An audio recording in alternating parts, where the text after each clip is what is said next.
السلام علیکم ورحمۃ اللہ وبرکاتہ۔ اسلام ایک حقیقت ہے چینل میں آپ کو خوش آمدید کہتا ہوں۔ امید کرتا ہوں کہ آپ تمام لوگ خیر و عافیت سے ہوں گے، خوش اور خرم ہوں گے۔ دعا ہے اللہ تبارک و تعالی آپ تمام تو خوشیاں عطا فرمائے، صحت و تندرستی والی خیر و عافیت والی لمبی زندگی عطا فرمائے، آمین۔ 7 اعمال ایسے ہیں کہ جن پر انسان کے نیت کا، انسان کے عملوں کا دار و مدار ہے، اور یہ 7 اعمال اللہ تبارک و تعالیٰ کے نزدیک سب سے بہتر ہیں۔ سیدنا حضرت عبداللہ ابن عمر رضی اللہ تعالی عنہما سے روایت ہے کہ نبی کریم رؤوف الرحیم، تاجدار مدینہ، سرور قلب و سینہ، امام الانبیاء صلی اللہ تعالی علیہ وآلہ وسلم نے ارشاد فرمایا، اللہ تبارک و تعالیٰ کے نزدیک اعمال 7 قسم پر ہیں۔ 2 عمل واجب کرنے والے اور 2 عملوں کی جزا ان کی مثل ہے۔ ایک عمل کی جزا اپنے سے 10 گنا اور ایک عمل کی جزا 700 گنا تک ہے، اور ایک عمل ایسا ہے کہ اس کا ثواب اللہ تبارک و تعالیٰ کے علاوہ کوئی نہیں جانتا۔ سبحان اللہ۔ یاد رکھیے وہ 2 عمل کون سے ہیں جو انسان کے لیے واجب کرنے والے ہیں۔ نمبر 1 فرمایا کہ وہ شخص جو اللہ تبارک و تعالیٰ سے اس حال میں ملا، ملاقات کی، تو اللہ تبارک و تعالیٰ کی عبادت اخلاص کے ساتھ کی، اس طرح کہ کسی کو اس کا شریک نہ بنایا، تو اس کے لیے جنت واجب ہو گئی۔ سبحان اللہ۔ اخلاص کے ساتھ عبادت کرنے والا، اللہ کو راضی کرنے والا، لیکن اس طرح اخلاص کے ساتھ عبادت کی تو اللہ تبارک و تعالیٰ کی ذات اور صفات میں کسی کو شریک نہ بنایا، تو میرے حضور نے ارشاد فرمایا ایسے خوش نصیب بندے کے لیے، ایسے خوش بخت بندے کے لیے جنت واجب ہو جاتی ہے۔ دوسرا عمل فرمایا کہ جو بندہ اللہ تبارک و تعالیٰ سے اس حال میں ملا، اس کا عمل اخلاص کے ساتھ نہ تھا، بلکہ وہ ساری زندگی اللہ تبارک و تعالیٰ کی ذات اور صفات میں کسی اور کو بھی بناتا رہا، شریک کرتا رہا، تو فرمایا اس کے لیے جہنم واجب ہو گئی۔ یہ 2 عمل ایسے ہیں کہ جن کی وجہ سے یا تو جنت واجب ہوتی ہے یا انسان کے لیے جہنم واجب ہوتی ہے۔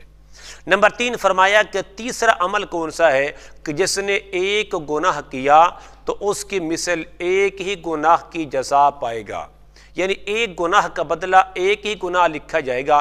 ایسا نہیں ہے کہ آپ نے گناہ تو ایک کیا لیکن آپ کے نام اعمال میں 10 گناہ لکھے جائیں، ایسا نہیں ہوگا۔ نمبر 4 فرمایا کہ جس نے صرف ایک نیکی کا ارادہ کیا تو اس کی ایک نیکی کی جزا ہی پائے گا، یعنی کہ صرف ارادہ کرنے پر۔ اچھی نیت کے بارے میں میرے کریم آقا علیہ السلام نے ارشاد فرمایا کہ نیت المؤمن خیر من عملی، فرمایا کہ مومن کی نیت اس کے عمل سے بہتر ہے، مومن کی نیت، اس کا ارادہ اس کے عمل سے بہتر ہے۔ تو اس لیے فرمایا کہ چوتھا عمل کہ جس نے صرف نیکی کا ارادہ کیا، نیت کی، تو اسے ایک نیکی کی جزا مل جائے گی، اس کے نام اعمال میں ایک نیکی لکھی جائے گی۔ نمبر 5 فرمایا کہ جس نے نیکی کر لی، نیت بھی کی، ارادہ بھی کیا، لیکن ساتھ وہ نیک عمل کر بھی لیا، وہ نیکی کر لی، تو فرمایا اس کے نام اعمال میں 10 نیکیوں کا اجر لکھا جاتا ہے، اس کے نام اعمال میں 10 نیکیوں کا ثواب لکھا جاتا ہے۔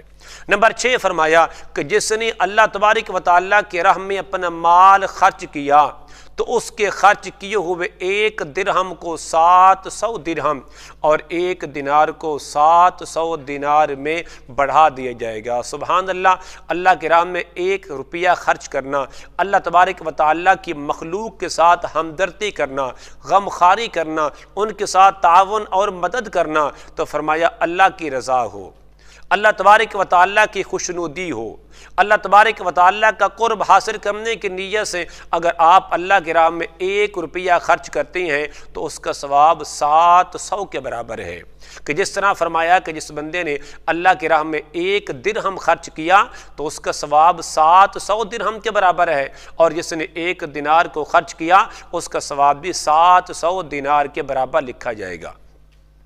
اور نمبر 7 فرمایا کہ ایک عمل ایسا بھی ہے کہ جس کا اجر، جس کا ثواب اللہ کے سوا کوئی نہیں جانتا، کہ اللہ تبارک و تعالیٰ اس بندے کو کتنا اجر عطا فرماتے ہیں، کتنی نیکیاں عطا فرماتے ہیں، تو فرمایا اس عمل کا نام روزہ ہے۔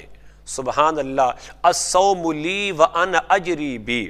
میرے کریم آقا علیہ الصلوۃ والتسلیم نے ارشاد فرمایا کہ روزہ اللہ تعالیٰ کے لیے ہے، اور اس کا ثواب اللہ تبارک و تعالیٰ اپنے شان بندے کو عطا فرماتے ہیں۔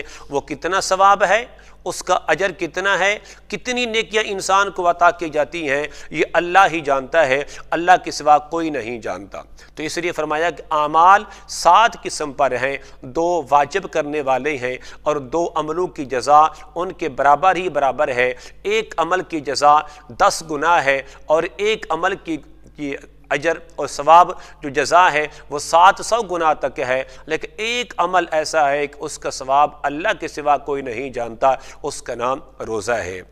جس شخص کا ایمان پر خاتمہ ہوگا، یا تو وہ اللہ تبارک و تعالیٰ کی رحمت سے بے حساب مغفرت اور بخشش کا حقدار بنے گا۔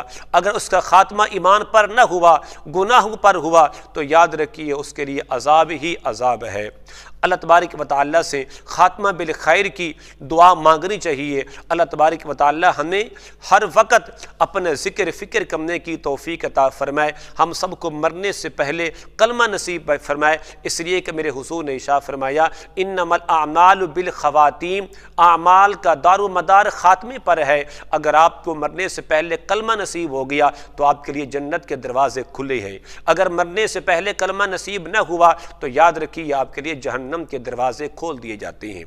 سیدنا حضرت کعب بن احبار رضی اللہ تعالیٰ عنہ فرماتے ہیں، میرے کریم آقا لجپال آقا علیہ الصلوۃ والتسلیم نے ارشاد فرمایا کل قیامت کے دن ایک منادی ندا اس طرح کرے گا، ایک آواز لگانے والا آواز اس طرح لگائے گا، ایک اعلان کرنے والا اعلان اس طرح کرے گا کہ ہر بونے والے یعنی عمل کرنے والے کو اس کی کھیتی یعنی عمل کا برابر برابر اجر دیا جائے گا، کسی کے ساتھ زیادتی اور ظلم نہیں کیا جائے گا، سوائے قرآن والوں کے، یعنی جو قرآن کی تلاوت کرنے والے ہیں، قرآن کریم کو سینے سے لگا کر اس پر عمل کرنے والے ہیں، اور روزے داروں کے لیے انہیں بے حد و بے حساب اجر دیا جائے گا۔ اور قرآن بھی سفارش کرنے والا ہے اور روزہ بھی سفارش کرنے والا ہے۔ اللہ تبارک و تعالیٰ قرآن کی، قرآن والوں کے حق میں، روزے کی، روزے داروں کے حق میں شفاعت قبول فرما کر ان کے لیے جنت کا ٹکٹ عطا فرمائیں گے۔ اللہ تبارک و تعالیٰ ہمیں عمل کرنے کی توفیق عطا فرمائے۔